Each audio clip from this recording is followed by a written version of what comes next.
Salam alaikum. Bonjour à tous. On va reparler aujourd'hui donc du Covid-19. En plus, j'ai des questions. Il y a des gens qui m'ont posé des questions que je vais essayer de répondre très clairement. Voilà.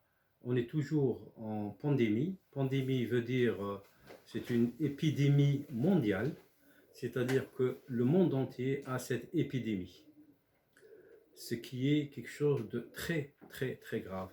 Je vous demande une seule chose, c'est d'être très très sérieux. Si vous avez envie de vivre et si vous ne serez pas contaminé. Donc la meilleure solution pour ne pas être contaminé, c'est ne pas être en face d'un sujet qui a le Covid-19. Et pour ne pas être en contact avec le sujet qui a le Covid-19, c'est de ne pas sortir encore une fois. Comme j'ai dit hier, on peut sortir pour des raisons médicales ou alimentaires, mais seul. Je redis encore, ne partez pas à l'hôpital, ne partez pas là où il y a le Covid-19. Le Covid-19, il y est surtout dans les hôpitaux, il y est surtout chez les pharmaciens, il y est surtout dans les grandes agglomérations, il est surtout où il y a beaucoup de gens, dans les souks, dans les marchés, dans les hypermarchés. Donc évitez tout ça. Les transports en commun aussi. Donc éviter tout ça, c'est la meilleure solution.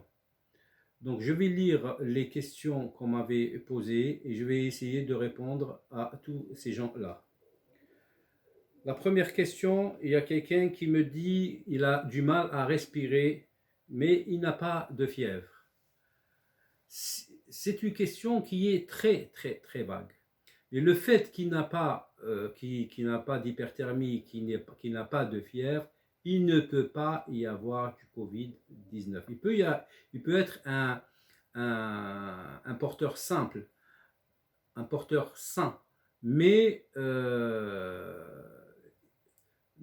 ne prouve pas qu'il a le Covid-19. Il a du mal à respirer, les asthmatiques ont du mal à respirer, les bronchitiques ont du mal à respirer, les bronchitiques chroniques ont du mal à respirer, les insuffisances respiratoires restrictives, ils ont du mal à respirer. Il y a beaucoup de gens qui ont du mal à respirer. Au fait, c'est très très très vague. L'essentiel, c'est qu'il n'a pas d'hyperthermie. S'il n'y a pas d'hyperthermie, c'est qu'il n'y a pas un corps, il n'y a pas un microbe, il n'y a pas un virus à l'intérieur. La fièvre est un soldat du corps humain. Si on a la fièvre, le corps humain ne peut pas vous parler, il ne peut pas vous dire que j'ai quelque chose. La façon dont il dit qu'il a quelque chose, c'est par l'hyperthermie, c'est qu'il y a quelque chose. Le corps vous dit attention, j'ai quelque chose, c'est pour cela que je chauffe. C'est comme la douleur. La douleur, c'est quelque chose de bien en quelque sorte, entre guillemets. S'il y a une douleur, par exemple, on a une douleur de l'estomac, ça ne veut pas dire que on a le Covid-19. Il y a une douleur, veut dire l'estomac ne peut pas vous parler, mais il vous lance des messages et il vous dit attention, j'ai quelque chose. Et vous dites ah, j'ai mal, donc j'ai quelque chose. Voilà. Donc, s'il n'y a pas de fièvre, il n'y a pas d'hyperthermie et qu'on a du mal à respirer, c'est très très vague. Je passe à la question 2.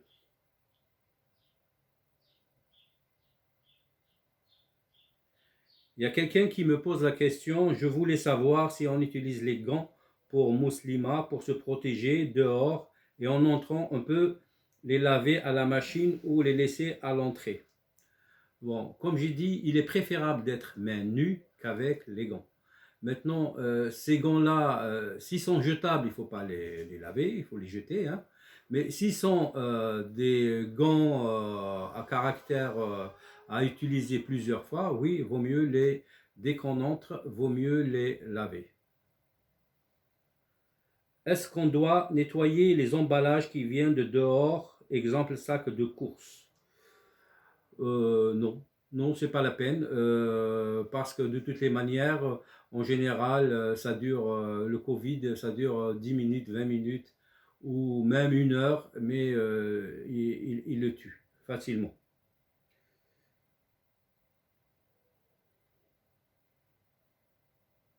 Pourquoi le code 19 ne touche pas les enfants? Au fait, le Covid-19, il touche les enfants. Il touche surtout les enfants. Il touche beaucoup d'enfants. Sauf que le Covid-19 ne s'exprime pas chez l'enfant. Pourquoi je ne sais pas encore, mais il ne s'exprime pas. Par contre, le Covid-19, lorsqu'il est chez l'enfant, c'est dramatique pour les grands-parents, pour les gens qui ont des problèmes, des pathologies telles que les insuffisants respiratoires, les insuffisants cardiaques, les insuffisants rénaux, les gens qui ont le diabète, le diabète déséquilibré, je dis bien le diabète déséquilibré, l'hypertension déséquilibrée, les infarctus du myocarde et tout ce qui s'ensuit, les AVC et tout ce qui s'ensuit. Si je vis avec quelqu'un qui a le Covid-19, comment je dois me comporter ainsi que lui?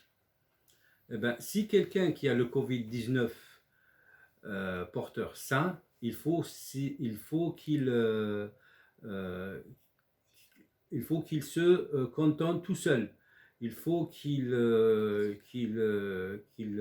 dort seul, qu'il a une chambre seule, qu'il mange seul. Il faut se confiner chez lui, dans une chambre, chez lui. Si vous vivez que lui, que c'est un couple, c'est-à-dire qu'il y a un homme et une femme, et supposons c'est l'homme qui a le Covid-19 ou la femme qui a le Covid-19, dans ce cas, il faut qu'il se confine tout seul dans la chambre, vraiment tout seul. Il faut couper la chaîne, sinon vous serez malade et vous risquez la mort. Alors, je suis une personne ayant eu de l'asthme dans mon enfance.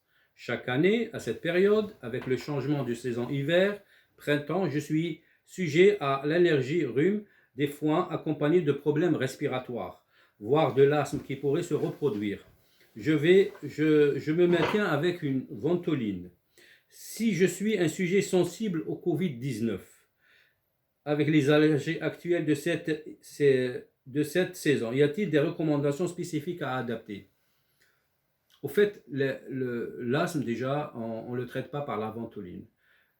La ventoline, on l'utilise que et uniquement en cas de crise. Donc, ce n'est pas la peine d'utiliser la ventoline tout le temps, sauf en cas de crise. Le traitement se fait par des corticoïdes inhalés.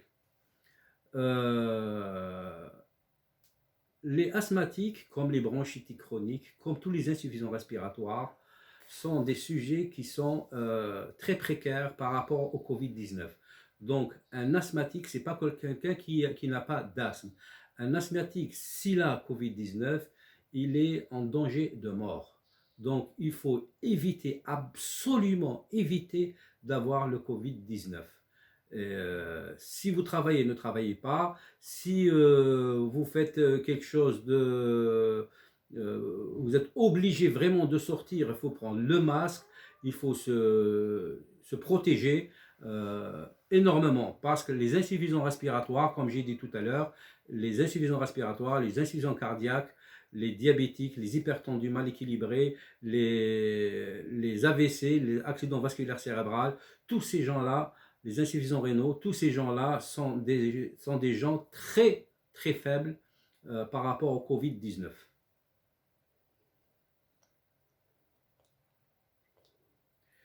Ma voisine âgée, elle vit toute seule, je peux lui faire à manger et à lui donner ce qu'elle a besoin. Oui, oui, il faut les faire, ça absolument il faut le faire, mais il faut être très protégé, mettre un masque, être loin de la personne. C'est pas pour vous qui êtes jeune, mais c'est surtout pour la personne qui est âgée, qui est grave parce qu'elle a le Covid-19, elle risque de mourir. Donc on peut lui donner, mais en se confinant et aussi en donnant des distances minimum 1 mètre, ne pas lui donner sa main bien entendu, ne pas l'embrasser et tout ce qui s'ensuit. Voilà, j'ai donné quelques réponses à ces questions. S'il y a d'autres questions, je ferai un plaisir de vous répondre. Je maintiens à dire qu'il faut rester parce que c'est une maladie qui est très très grave, qui est très très dangereuse, elle est en train d'augmenter, de plus en plus, ça va encore augmenter. Donc je vous redis encore une fois, il ne faut pas y aller chez le pharmacien, c'est là où il y a le Covid-19. Il ne faut pas y aller aux hôpitaux, c'est là où il y a le Covid-19. Ne pas aller chez votre médecin, mais appelez-le d'abord, c'est parce que c'est là où il y a le Covid-19. Là où il y a des attroupements, c'est là où il y a le Covid-19. Évitez tout, tout attroupement, évitez toute bousculade, évitez tout là où il y a du monde. Parce que, au fait, le Covid-19, c'est un ennemi. Mais c'est un ennemi qui est invisible. On ne le voit pas, on ne le sent pas, on ne sait pas il est où. C'est une guerre contre le Covid-19, sauf que le Covid-19, il est invisible. On ne le sent pas. Et lorsqu'on l'a, c'est trop tard. Donc, évitez, évitez, s'il vous plaît, évitez de sortir. Évitez l'hôpital, évitez le pharmacien, évitez les hypermarchés, évitez tout, restez chez vous. Voilà. Au revoir et à très bientôt.